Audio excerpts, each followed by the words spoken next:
All right, just a couple quick announcements. You know, we want to thank our lead sponsors, which were HackerOne and Fitbit. And don't forget that there's a bunch of stuff going on throughout the day. There's the party tonight at 8 o'clock in the DNA Lounge. There's Hacker Jeopardy here in Buzzworks from 6 to 8 p.m. The Lockpick Village. There's just a bunch of stuff, so make sure you take part in that. And now I'd like to introduce to you for this afternoon, Jen Ellis and Josh Feinblum. Guys? Thank you very much. Okay, so we are, loud. We are loud. That's good. Hopefully you can hear us. Yes, I did start loud, and the heckling has already begun. Goody. Okay, so yes, we're here to talk about crisis communications, also known as how to survive a catastrophe. And I'm going to give you a second, guys, just to look at the picture and really appreciate the picture, which does prove you can find anything on the internet if you only search hard enough. So I'm not going to bore you guys with all the stats about the fact that bad things are going to happen. You work in security probably, and so you probably already know that we are doomed. So a crisis is going to come your way. You need to know about it. You need to figure out how to handle it. And typically, in my experience, security people will focus on the technical aspects of response, which is great. 2 thumbs up, you should totally do that. That's kind of your job. But there is a lot more to it than that, and coming out the other side depends on how you can handle the other pieces. So the other pieces are what we're here to talk about. And I just realized, in my excitement, I didn't introduce us. So just briefly, I'm Jen. I head up communications at Rapid7. This is Josh. Everybody give Josh a round of applause. Woo! Josh heads up security at Rapid7. And you could also subtitle this talk, Josh and I's story, how we fell in love over crises. All right, with that terrifying thought, I'm going to move on before Josh runs out of here screaming. Okay, so the basic gist is there are 5 main elements to how you deal with the communication side of a crisis. The first one is you need to make a plan. The second is that you need to manage your stakeholders. That's a really important one, and it's really hard to do, and it can make or break a situation. The third is that you need to monitor the situation. We're going to go into all of these in detail, so don't worry, this isn't it. This is like, oh yeah, the talk's done, bye. You need to arm your internal team, and then you need to inform those affected, which is the thing that everyone focuses on. So everybody focuses on that last point, and there's a lot more to it than that. So we're going to talk about why and how. So I'm going to hand over to my glamorous assistant. We started falling in love well before any crises, Jen. Closer to my mouth. Wow, this is interesting, yeah. So I think when I first started working in the security world, I remember people telling us you need to have your incident response plan. And it was like this 80-page document that you would refer to whenever something went wrong. And I quickly figured out that it just doesn't work. Like the 80-page incident response plan doesn't work. And so I think when Jen and I started working together on managing crises, which happened especially when I first started more often than I'd like to admit, it was disorganized at best. And what we quickly figured out is by doing a simple amount of planning, by thinking about things, and I forgot to reference the Bobcat, so I apologize, but by recognizing the winter is coming, and planning just a little bit and socializing it with people, and we'll walk through a little bit how to do that, you can make these processes go much, much better. So our hope isn't to stand up here and say, write your 80-page plan. Our hope is to give you a little bit of an idea as we go through each step, exactly how we do it and how you can go home and try and have a little bit of an impact where you work. And so this is intentionally a scary chart. This chart represents how Rapid7 responds to critical security vulnerabilities that are released in the wild.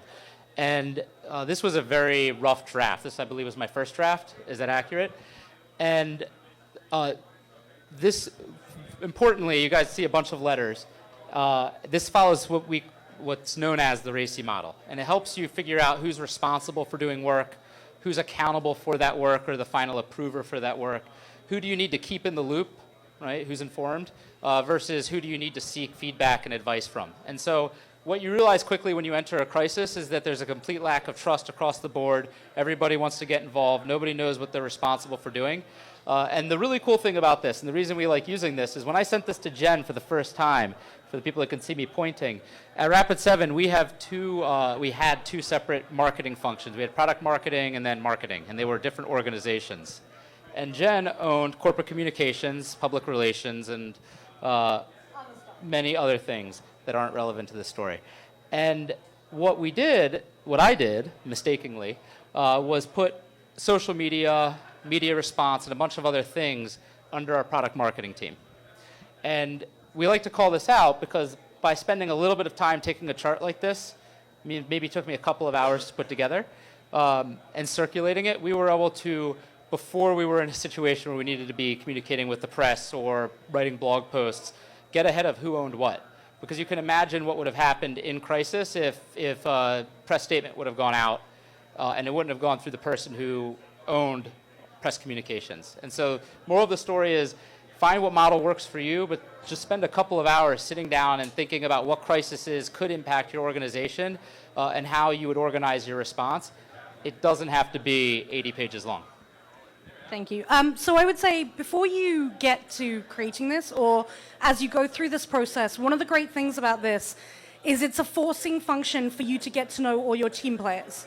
You're going to identify the people who are going to be involved, and they may be, or in fact are probably likely to be, people you don't talk to every day. So, Josh and I work in a security company, and so unusually we know each other. But in most companies, if it's not a security company, the chances of the head of comms having much of a relationship with the head of security are pretty low. Going through a process like this means you're going to figure out who the key players are, and you're going to build a relationship with them. And that relationship is something you need to invest in. So go take them out for lunch, learn about who they are, learn about what they care about, what stresses them out, what are their triggers. Get to know how to work with them. That's really important. And that means that when you get handed a thing like this to look at, an eye chart, and it's wrong, you're much less likely to, eviscerate the person that sends it to you. So go make friends with your coworkers. Jen would never eviscerate me. She loves me too much. So another really scary diagram. So when we talk about writing process flows, instead of having 20 pages explaining what this for us is a guidebook, right? It's not necessarily a prescriptive set of things that has to happen and has to happen in this order. But what it does is when we're in the heat of the moment, we have a way that we can pull out a document to make sure we're not missing something. If we've made a mistake or something that we want to improve on in a previous crisis, we have a way of capturing it.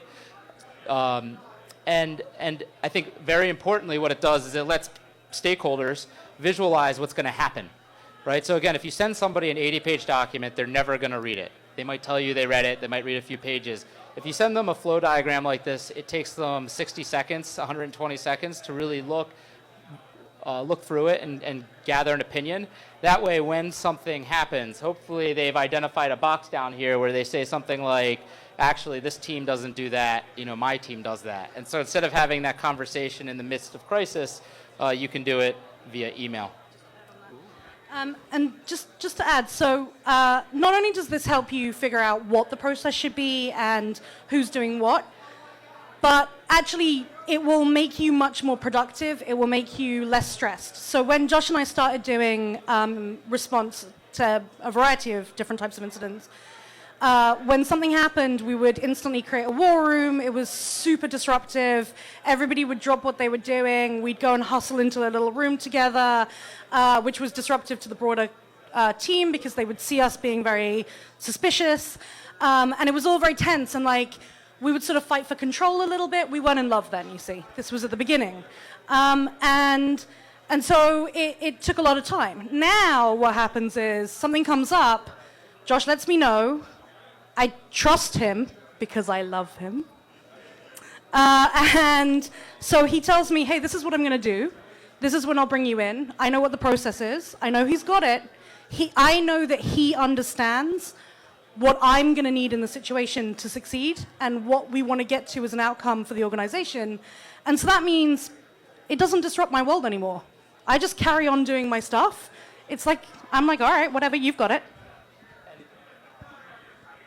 If you're a practitioner, right, Jen is one of these, right? And so when you think about when you're managing a crisis, everybody wants to get their hands involved. And so the more comfortable you can get people with what's happening and the more comfortable you can get them with knowing they're going to get involved at the right time, your job is going to get much easier. Oh, manage stakeholders is me, awesome. Speaking of stakeholders, because clearly I like to manage stakeholders, this is, I think, one of the most deceptive things for people that are practitioners. The importance of keeping your stakeholders comfortable, communicating with them through the process, and making sure that you are doing it in a calm and collected manner, because your stakeholders are going to mimic your behavior, is the single most important component of a response. Jen said something a little bit earlier. The monitor is messing with me.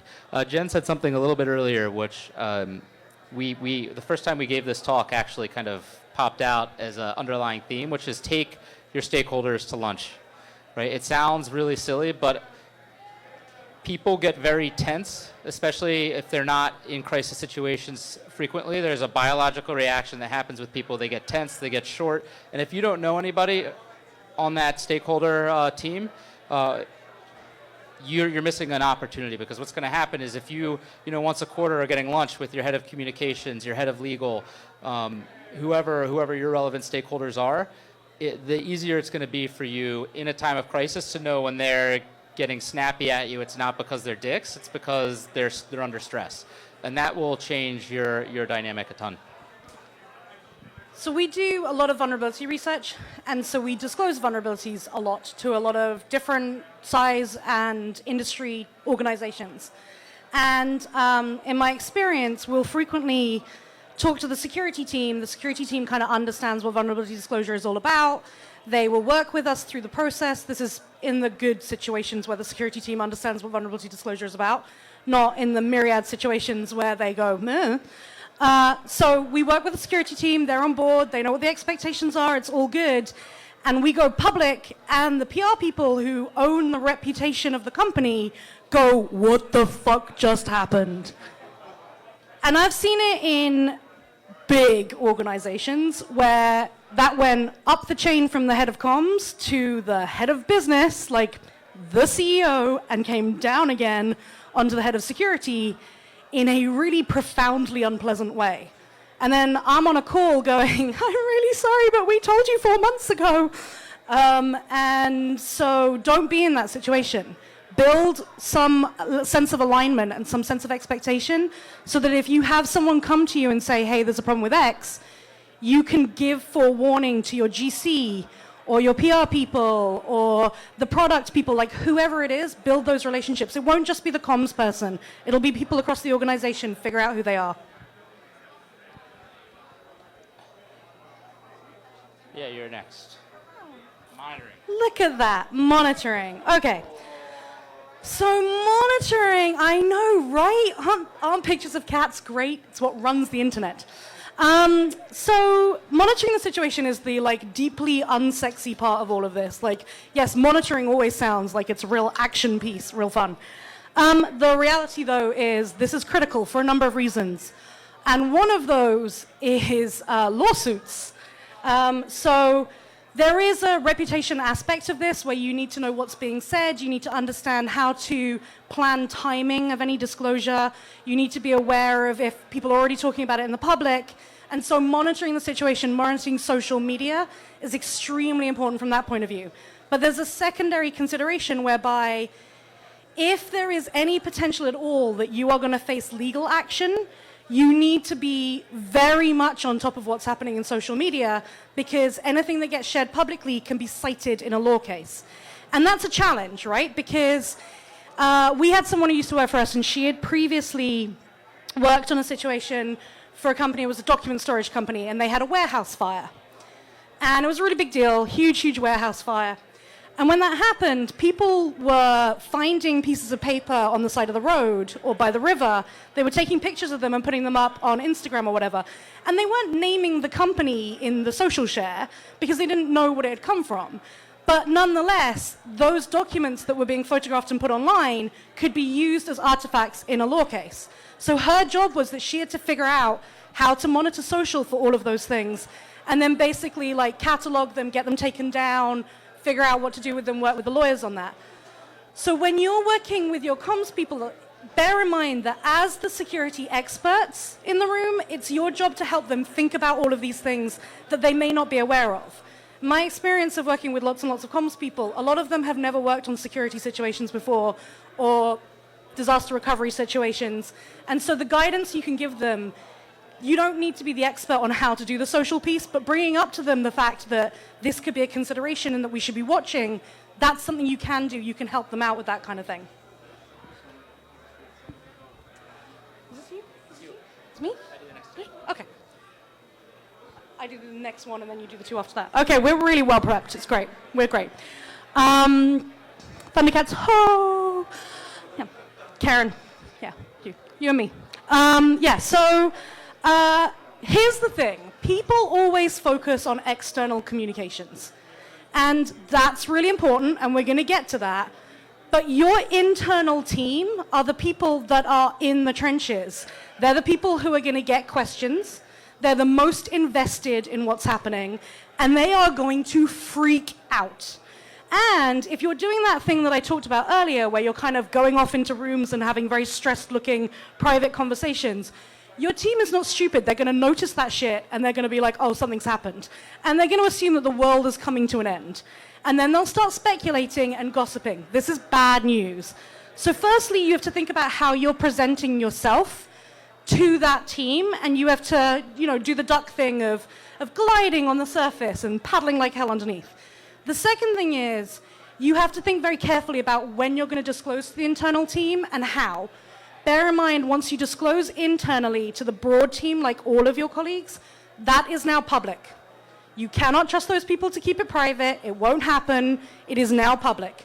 So you have to make your timing very carefully measured, and you have to think about what to share with them. If you share information before you've nailed the facts, you will probably cause confusion.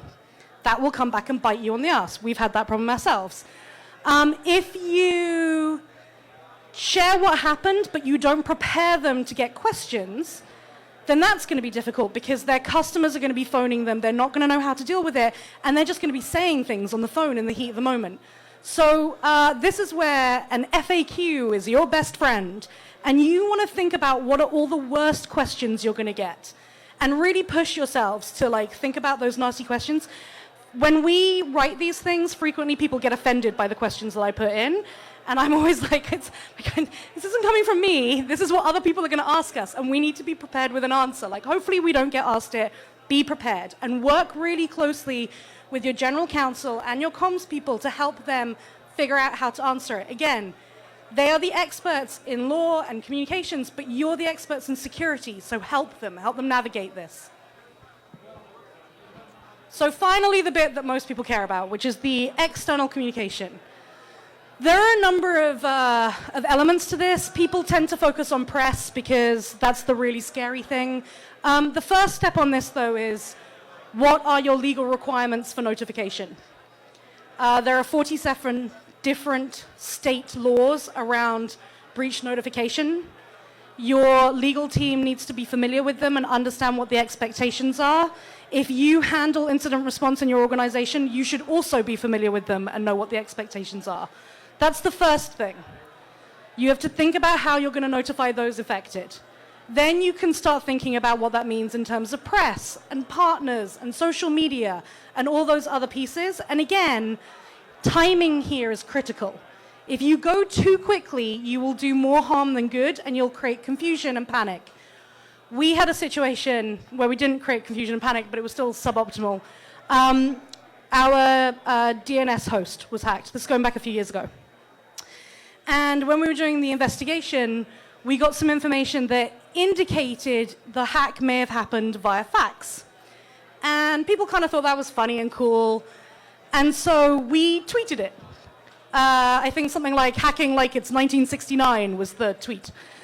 And then as we went further, we found out actually like faxes weren't involved and it was much more mundane how they'd done it. And then we couldn't take it back. Like we'd put that information out there, and in this situation, no harm was done. But the reality is we put out information that's just plain inaccurate. And we could have done a much better job to have waited and put something out that was right. Now, your comms team is going to feel a lot of pressure because they're going to have reporters. I'm staring at an evil reporter right now. They're going to have reporters beating down their door trying to get a comment. And they're going to be writing articles. Like, they're not going to wait. They'll go write the article, and it'll all be speculation. And we all know that there'll be lots of people in the community tweeting and speculating and blogging and offering comment. And that's hard to deal with. It's hard to stay firm. And you need to work with your comms team and your legal team to figure out what you can say in that situation and what you can't, and what the right timing is. And I, unfortunately, cannot tell you, oh, the timing is 3 days, or the timing is 3 hours. It depends entirely on the situation, and you have to help them read the situation to figure that piece out. The one last thing I'll say on the public aspect is just bear in mind that there are lots of different medium that you need to use. It's not going to just be press. It's not just going to be social. You might blog. You might need to think about, are people going crazy on Reddit? I mean, there's all sorts of different things that you'll need to think about. Is there a conference coming up and you need your booth staff to be prepped? So you need to think about all of those different elements. And again, your comms team should be thinking about this, but you can help them navigate this. So you can probably tell there's a little bit of a mix of broader crisis management and security response to anything you face there. And I think one of the things that we run into all the time, both as a service provider and a service consumer, is that there will be situations in which we notify people that there's been an issue with their data, and we're also being notified that there's an issue with our data. So it's definitely cyclical. One of the most important things that anybody can do in this situation is be authentic. Too frequently there is pressure, if you're getting on the phone with a customer, to try and soften the language or to do something to obfuscate the truth, right? Maybe if we change these words, as long as they don't ask a follow-up question, the damage will be much smaller. And I think in our experience, at least, what we've noticed is when we're interacting with people and we're disclosing, they kind of fall into two camps. One is, unless it's a real substantive issue, they're going to go, oh, thanks for telling us. Like, we appreciate the transparency. And the other camp is you're going to have a group of people that are going to use this as a fire drill, right? They're going to get worked up about it. No, really, like the fact that we just lost your IP addresses with no other context doesn't pose a lot of risk. It's not acceptable, but so if you can start with a degree of authenticity and make all of those stakeholders really understand what happened, what you did to fix it, you're going to make the process much easier. Because as soon as, and this is for me too, as soon as I'm dealing with a service provider and I can start to tell that they're wording things, they're trying to be a little skittish around what they're saying, like I'm going to go right to that thing they don't want me to ask. And the worst situation you're going to be in is when you're on the phone with a customer and you're trying to work around something that's a little embarrassing, and then they ask a question that you just can't lie about, and you respond, and it's embarrassing, and then it ends up on social media. That's going to be a lot more harmful for you than when they're like, wow, like company X just told me this, and that sucks, but they handled it really well. I appreciate it. Much maybe like the LastPass breach was, I think, one of the more recent examples I can think of. Authenticity is really incredibly important. And on top of that, as security practitioners, you need to make sure that you represent that when you're working with your comms and your legal people. It's very easy for people that haven't worked in our industry to miss out on a lot of the subcultures that exist in our industry. So you have to represent that to them, because if they don't know how that works, and it can go back to some of the points Jen was making on the last slide, it can cause a lot more harm to your company's reputation than otherwise would have occurred. So on top of that, it was funny, when we first had this slide, we talked a little bit about how we had to reassure the affected. And then we paused and we said, well, reassuring can certainly be condescending sometimes, because if you've just lost like, a million patient records, you probably don't want to be reassuring them that everything's going to be okay. I think this ties back to authenticity in that if your focus is helping them be successful, right? Not worrying about your own self-interest, but helping the affected individuals of that crisis be successful, your whole response is going to go much smoother, right? And you'll see it. If you're ever in a situation, you will absolutely see when you're in the scenario and you have, and you're trying to have a conversation where you're not being truly genuine, it takes a lot longer to prepare for. It's a lot less smooth. But when you are focused on helping the people that are impacted and you're being authentic, it actually makes the whole process dramatically easier. So I feel like this cat is my spirit animal. But I just one thing I wanted to clarify is, we talked about the importance of authenticity, and part of that is accuracy. But don't confuse accuracy for the need to share every little detail.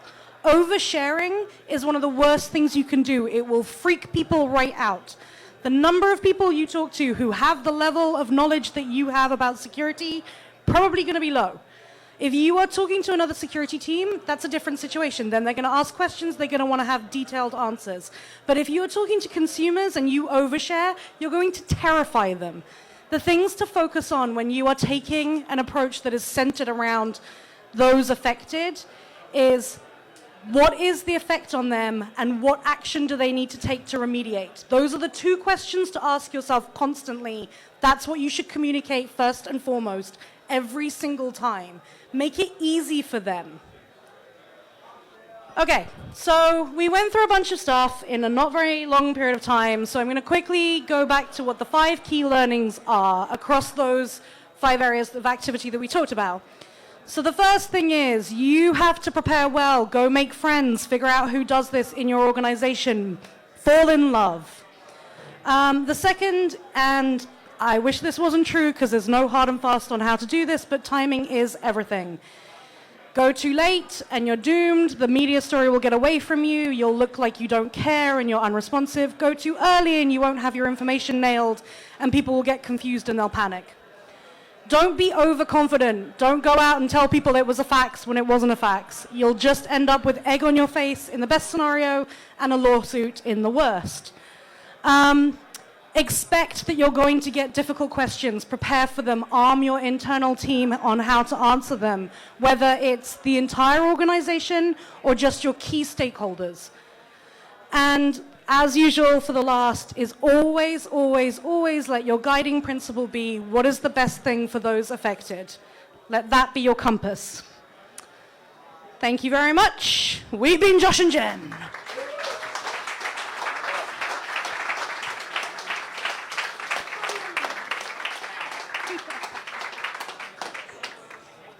You can take a bow if you want, yeah. Josh and Jen, thanks very much. Our friends at Fitbit want to thank you guys too. So here's a gift for you guys as speakers from Fitbit. There you go.